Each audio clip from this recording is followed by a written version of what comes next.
It's time to ask Michael Lombardi. No way or no doubt. Might as well pick up where we left off in segment 1. A year after winning a playoff game, the New York Giants went 6-11 this past season with their starting quarterback Daniel Jones playing just a handful of games before tearing his ACL. This season, their win total is set at 6.5. No way or no doubt, Michael, Jones and the Giants will improve upon last year's 6-win season. You know, they get 6 last year and they were bad. I'm going to say no way they get to 7 because I don't see the improvement, right? Like, I don't see where they've gotten better. I thought last year they were able to make some plays with their blitzing package from Don Martindale, who in the series they just dismissed as he left. You know, Dexter Lawrence is a fabulous player.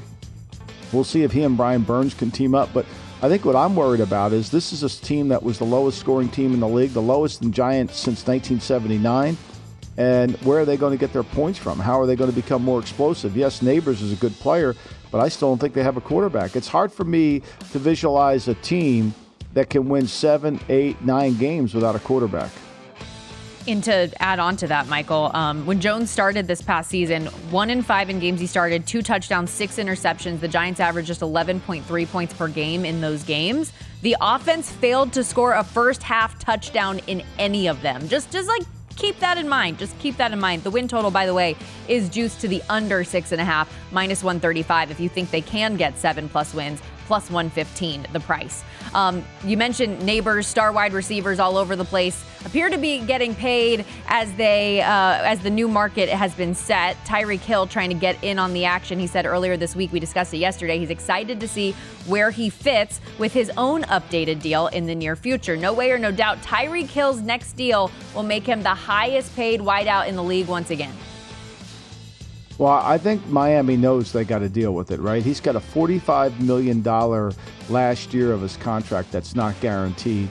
So maybe they'll move money from that year into this year and pay him, give him $10 million extra and not change the year, not change any of the years, give it to him in a signing bonus and spread it out.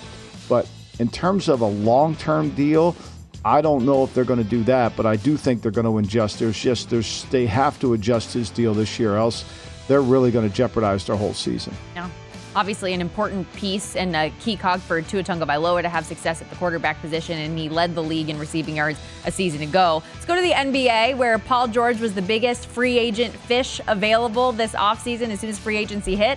He ends up going to your Philadelphia 76ers, joining Joel Embiid and Tyrese Maxey. No way or no doubt, the 76ers team will be the best roster in the Joel Embiid era. And I know health is always a concern, Michael, but the question on paper, what do we think? You know, I don't think it is. I think that team, of course, this is when Ben Simmons was playing half decent and Jimmy Butler was there with Tobias Harris. I think that team was really good. I think that team was, Embiid got hurt. He had to play again. But that was a team that had advanced in the playoffs. I think this team's going to have a hard time beating. That team was younger. It was more athletic. It was long. The problem with the 76ers today is their 2 guards are going to be 6'2"ish, right? Maxey's 6'2", McCain's 6'2", so they're not a big, long team. So I think it's that team with Butler that they let get away. That was their best team.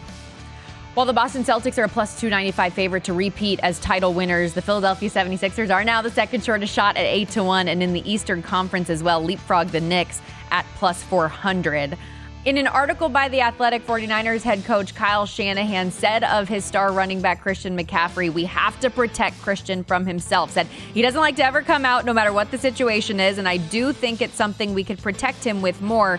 You'd like to take some of that off of him and give it to other guys also. No way or no doubt, Christian McCaffrey needs to be protected from himself in this San Francisco offense.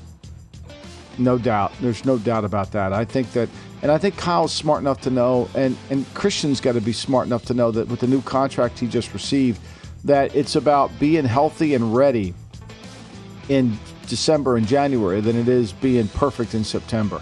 And they're going to have to rely on, if Elijah Mitchell's healthy, that'll be certainly good. They drafted the kid from Louisville, Isaiah Garado, in the 4th round this year. And then they got that kid from Missouri who they say looks really good for them, as another running back to come in there. And, one thing about them, they always find players somewhere down the line. So, I think, to me, there's no question that they're going to be able to kind of lower the snap count for him, if you will, but also keep him fresh for the game. I keep waiting for him to use him more in the passing game early in the season and then late in the season in the run game. So with that in mind, Michael, from a betting perspective, he is the plus 275 favorite to lead the league in rushing yards. He's the second shortest shot to repeat as Offensive Player of the Year at plus 750. We talk so much in the betting community about not only picking guys in certain markets, but eliminating players to help make the decision a little bit easier.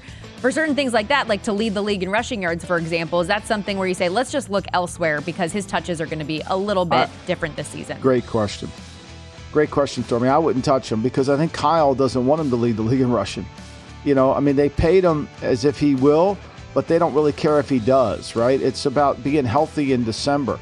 And you don't want to give up your team in October. You got to be smart, You got to be careful how you play the game, and you got to be really good at understanding when you need to be that's your strength. And leading the league in rushing comes with problems. I mean, there's only the great Derrick Henry that can keep carrying the football and not look like it has affected him at all in terms of 300 carries, whereas Christian will. So I would never play anything in the run game on McCaffrey to lead the league. I maybe in rushing touchdowns, but that would be it. I would do everything in the passing game in terms of that. Rushing touchdown set at 10.5, and it is minus 120 to the over. His rushing yards, 1150.5. But to your point about the receiving yards, over under 500.5 receiving yards. See if he's utilized more ultimately in the pass game, as you referenced. Let's stay in the NFC. New Packers running back Josh Jacobs spoke to NFL Network this week about his new young quarterback in Jordan Love. Said, quote, "To me, just from what I've seen, he has all the traits and all the tools to be a superstar in this league. I think that as he keeps continuing to play and getting experience, he becomes more confident in his abilities and what he can do. He's going to be a superstar in this league for sure." Okay, he said for sure. So to you, Michael, no way or no doubt, Jordan Love is a future NFL superstar. I'm not sure on that. I need more data. I mean, look, here's what I have trouble with it, and I understand why fans think I'm crazy about this, but when you really understand the game, the first part of the season, they did a really good job of protecting Jordan Love. They did not want Jordan Love to beat him. Remember, the Raiders beat him at home. The second half of the season, they let Love play a little bit more, but this is the same quarterback that went into New York and lost. That lost the next week at home to Tampa Bay. And so I need more of a sample size. Like, yes, it was a strong game against Dallas. Yes, it was a strong 3 quarters against the 49ers. But the fourth quarter, we couldn't complete. And then midway through the third quarter and into the fourth, we didn't do anything offensively, Jordan Love. We lose sight of that, And I think, to me, it's about when are you playing your best? It's like all these teams, right? You look at the NBA, and you look at the amount of money of players that they gave to different players that are making enormous amounts of money that didn't get to the conference finals. Are you really satisfied with that? I mean, you got to really, to say you're a superstar, you got to perform in the clutch. And I'm not sure I could say that yet about Jordan Love. Do I like him? Yeah, I do.